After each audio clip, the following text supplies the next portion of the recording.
Mesdames et messieurs, bonjour. Alors, toujours dans le sujet de l'article 15 de la Charte canadienne des droits et libertés, voici quelques commentaires en ce qui concerne la notion d'égalité dans cet article 15. Un bref PowerPoint d'environ une dizaine de diapositives devrait alimenter nos réflexions à cet égard.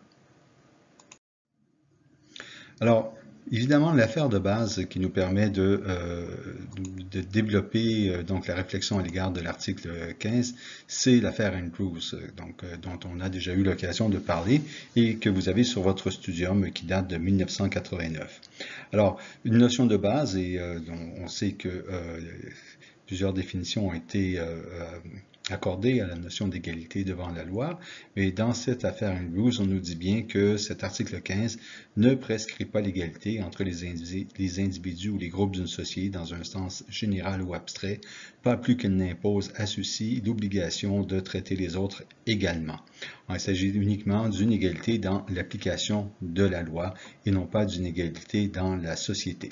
Ce n'est par ailleurs pas le rôle de la Charte canadienne des droits et libertés, par exemple, que de régir les relations entre les individus. Alors, comme vous le voyez, le titre se trouve en haut de cette diapositive et des diapositives qui suivront. Je suis toujours en train de discuter de l'affaire Andrews. Alors, nous avons eu l'occasion de regarder le texte de l'article 15 de la Charte canadienne. On peut y percevoir que cet article 15 énonce 4 droits fondamentaux. 1. Le droit à ce que la loi s'applique également à tous. 2. Le droit à ce que la loi ne fasse exception de personne ou droit à l'égalité dans la loi. 3. Le droit à la même protection de la loi. Et 4. Le droit au même bénéfice de la loi. Alors, ces concepts ont été développés notamment à la lumière des différentes lois provinciales, des chartes provinciales des droits et libertés qui avaient été adoptées avant la Charte canadienne des droits et libertés et après la Déclaration canadienne des droits et libertés qui contenait une définition très restrictive du droit à l'égalité. Toujours dans Andrews, on nous dit que le concept d'égalité est un concept comparatif qui nécessite donc une comparaison avec la situation d'autres personnes dans le contexte sociopolitique où la question est soulevée. Alors, il faut faire attention puisqu'il ne s'agit pas ici de tenter de trouver un groupe qui soit similaire à celui qui a porté atteinte, à qui on a porté atteinte, au droit duquel, excusez-moi, on a porté atteinte. Cette étude serait assez stérile. Il s'agit dans le fond de voir si excusez-moi, j'oublie toujours qu'en cliquant, je coupe le son. Il s'agit de voir si un groupe se voit refuser des droits en raison des caractéristiques qui sont identifiées à l'article 15.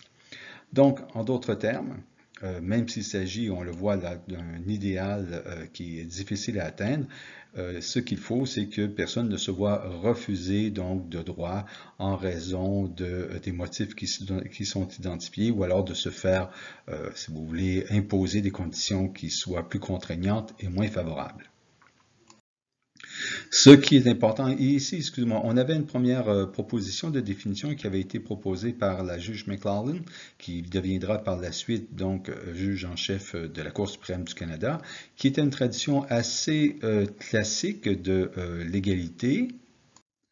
Mais la Cour suprême ne sera pas très impressionnée par cette définition classique, comme vous le voyez, puisqu'elle nous dit « Le critère formulé comporte cependant un grave défaut en ce qu'il exclut toute considération de la nature de la loi. Appliqué au pied de la lettre, il pourrait servir à justifier les lois de Nuremberg d'Adolf Hitler. Un traitement analogue était prévu pour tous les Juifs. Le critère de la situation analogue aurait justifié le principe formaliste de séparer mais égaux. » Et là, on cite ici un arrêt de la Cour suprême des États-Unis et vous comprenez qu'on fait ici référence à la ségrégation raciale.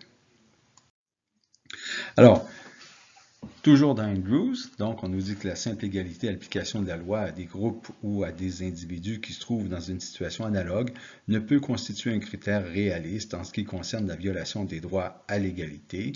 En effet, comme on l'a déjà dit, une mauvaise loi ne peut être sauvegardée pour la simple raison qu'elle s'applique également à ceux qu'elle vise. Pas plus qu'une loi sera nécessairement mauvaise parce qu'elle établit des distinctions, ne l'oubliez pas, c'est le rôle du législateur d'établir des distinctions entre les justiciables. Alors, les questions qui seront soulevées d'un cas à l'autre sont telles que ce serait une erreur que de tenter de restreindre les considérations à un nombre limité et figé. C'est pour ça que la Cour va se contenter de donner des motifs devant être considérés, donc des sujets devant être considérés, mais le tout étant très souple, toujours. Donc, il ne faut pas s'arrêter à la lettre. Il faut tenter de convaincre, somme toute, la Cour, le tribunal, que la disposition a pour conséquence de porter atteinte à la dignité de l'être humain et empêche une personne donc d'être un citoyen pouvant donner l'ensemble de ses compétences, donc en raison d'un frein qui lui est imposé sur la base d'une considération interdite par l'article 15, excusez-moi, ou analogue. Ce ne sont pas toutes les distinctions, rappelons-le, qui sont ou des différences de traitement qui sont de la discrimination au sens de l'article 15 de la Charte canadienne. Et terminons en rappelant qu'il est clair que l'article 15 a pour objet de garantir l'égalité dans la formulation et l'application de la loi. Favoriser l'égalité emporte favoriser l'existence d'une société où tous ont la certitude que la loi les reconnaît comme des êtres humains qui méritent le même respect, la même déférence et la même considération. En d'autres mots, il ne s'agit pas ici, et cela nous est rappelé par la Cour suprême, de faire une application mécanique. On ne cherche pas uniquement une différence qui briserait l'égalité. Ce que l'on cherche, c'est une différence qui porte atteinte à la dignité de l'être humain et qui empêche donc l'être humain de participer pleinement à la société canadienne. Donc, une personne faisant partie d'une minorité peut voir ses droits brimés et de manière interdite par la Charte canadienne, comme ce pourrait être une personne qui fait partie d'un groupe plus important qui pourrait également plaider qu'il y a atteinte à ses droits, comme ça pourrait être une minorité dans une minorité qui pourrait aussi faire valoir que son droit à l'égalité a été limité et violé. Voilà, c'était quelques considérations sur le droit à l'égalité pour nous assurer que nous ne l'appliquerons pas d'une façon trop mécanique. Merci.